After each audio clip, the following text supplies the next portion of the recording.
What's good, everybody? It's your boy, O'Shea Duke Jackson, back at it again with another episode of the Celebrity Junk. So, guys, I got an email from Brother John, and he's quite annoying sometimes, but he's a good brother.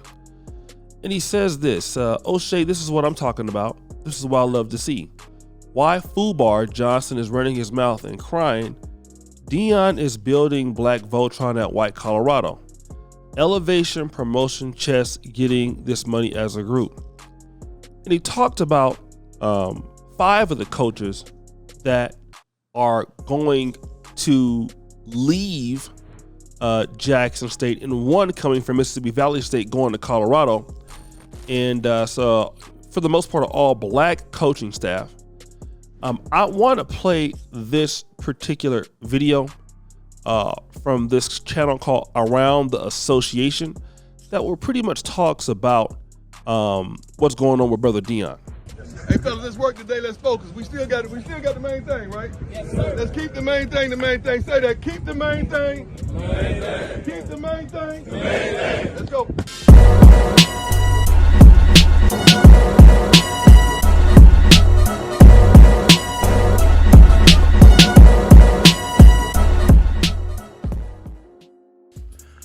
What's going on there, guys? We back with another one, and we're going to speak a little bit more about Coach Prime, man. He delivered a heartfelt speech to the guys before they went off and got on their flight to go play in the bowl game against North Carolina Central. But first, before we get to that speech, we got to praise Coach Prime for using this opportunity at Colorado to bring some brothers along with him. I feel like this hasn't been talked about enough in the media. So the first thing we're going to look at, he's hired Mississippi Valley State former head coach Vincent Dancy. He will join the Colorado staff as an assistant coach. Andre Hart, who will likely be with the linebackers. He brought in a coach named Willie Taggart that coached at Florida Atlantic University. He brought in his own Kevin Mathis, who coached the defensive backs and was responsible for coaching up his son Shiloh Sanders while at Jackson State. Brought him along. Also brought in David Kelly from Florida Atlantic University. And so looking at that, that's just a few guys that he brought in on his coaching staff. But we have to look at this, right? So I wanted to see what the average salary for a Jackson State assistant coach was. And that's probably like the ballpark for most of these universities I just named, But when I look at the assistant coach salary, it's around $25,000 a year. I looked up the salary pool for Colorado assistant coaches, and I wanted to just see roughly how much they make or how much money they have to play with. So it said Colorado had 10 assistant coaches and with $3.5 million to disperse. Now, obviously, they aren't going to get paid evenly based on whatever job they're doing, right? But just hypothetically, if they were paid evenly, it would be $350,000. Big salary increase for these guys. So round of applause right there for Coach Prime, man, because seeing these guys get broke off like that, and you got to look at it.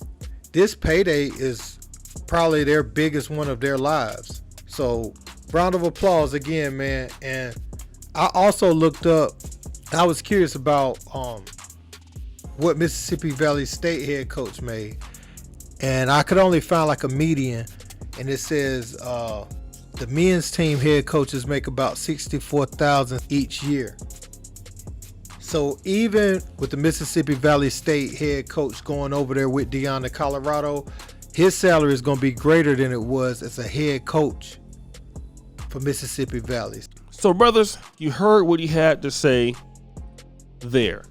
Now, here's what I want to talk about, because again, I think that it is admirable that Deion has these particular coaches. One of them who, in my honest opinion, Vincent Dancy, he was quite terrible as a coach at Mississippi Valley State. So, why he hired that guy, I don't know, because he was a terrible coach. He never had a winning season. But anyways, getting these guys and bringing them over to Colorado, where you can see extensively they're going to have a huge pay increase, a better quality of life, and more opportunities. But then it comes to the opportunities. Opportunities to do what? Okay, they're going to have more opportunities to work in white universities to get more money and maybe go to the NFL. And that is an opportunity. Don't get me wrong. But the situation is, and I get, the black colleges still, they don't pay a lot. But still, what about the opportunities that HBCUs give? And again, that has to do with a lot of different situations, not just, this is not Deion's fault. But the reasons why we don't have black businesses, we don't have black donations, we don't have black sponsorships. The reason why these opportunities going to other schools are so great to some guys is a lack of support. To be honest, the 1.6 trillion spending power is an opportunity as a community that we should be supporting these schools so that our coaches can stay and develop our players. That's what we should be looking at. And when I see, these brothers going over to Colorado, and that black coaches really don't get hired so much. I know Colorado's been trying to do it, but really, if we want to be honest, it's an opportunity for some. For most, no. We're just going to be real. Most institutions will give black coaches an opportunity, but they're on a short leash. So the biggest opportunities are not going to be in FBS football for blacks or the NFL. The biggest opportunities are still going to be at HBCUs. That's where they're going to be. Not everybody going to be a Deion Sanders. Not everybody going to be able to have that recruiting power. And a lot of times, when you're a black coach, you got to go out there and recruit. And recruiting for an unknown face, an unknown name is difficult. And you're under a shorter leash. And so when guys talk about it's an opportunity, he's building a black Voltron, I think that what's happening for these particular 5 guys, that's great. But the biggest opportunities are always going to be where you're at. And again, I get Deion. It's admirable what he's doing. I don't have no problem with that. That's great. I love Deion for this. But it's this thinking that we as blacks, the better opportunities are away from each other. That's why we don't have nothing. And let me just tell you this. I was talking to, I mentioned this, me and Alpha Male Strategies had a conversation one day. So, O'Shea, man, you're a good creator.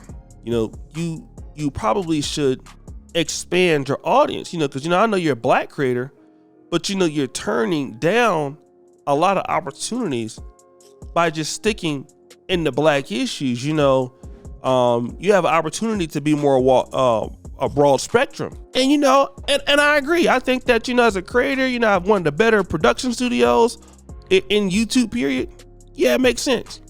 Here's the issue with that. The opportunity is still in the black sector for me. Okay. That's why I stayed. I never left and just do like celebrity for everybody or mainstream manosphere. I stayed in this sector, to be honest, that I felt would still have the market. And I know it takes time for things to develop, and it does. But you'll never have what other groups have if you don't develop it. If you're always running from where your people are at, you won't never get development. And everything in the greater American society is not an opportunity, even though it may pay more. I mean, look at the groups, Hispanics, Jews, they created their own opportunity. That's why the Jewish people run every industry, because they are their opportunity. Hispanics are the number one voting bloc because they are their own opportunity. They develop their own stuff. They have ownership. Black people are the only people who feel in America we're going to get someplace else, integrating out of what we know as our own communities and have ownership someplace else and be highly paid workers, and you can get sacked. No ownership means nothing. That's why a lot of the brothers, let's say, for example, if you know anybody from Africa that do well in America, what are you going to find? Nigerians in London, Ghanaians in London or in the UK or United States. Bro, they're going to have some ownership of some business back home. Poultry farm, pig farm, catfish farm. That money is building something back home that has ownership. That's why West Africans control their economy. That's something the African Americans don't do. That's why the richest people are Nigerians. And also at the same time, some of the poorest people, because they believe in controlling economies. Black people, we want to run for our economy, which is why we don't have nothing.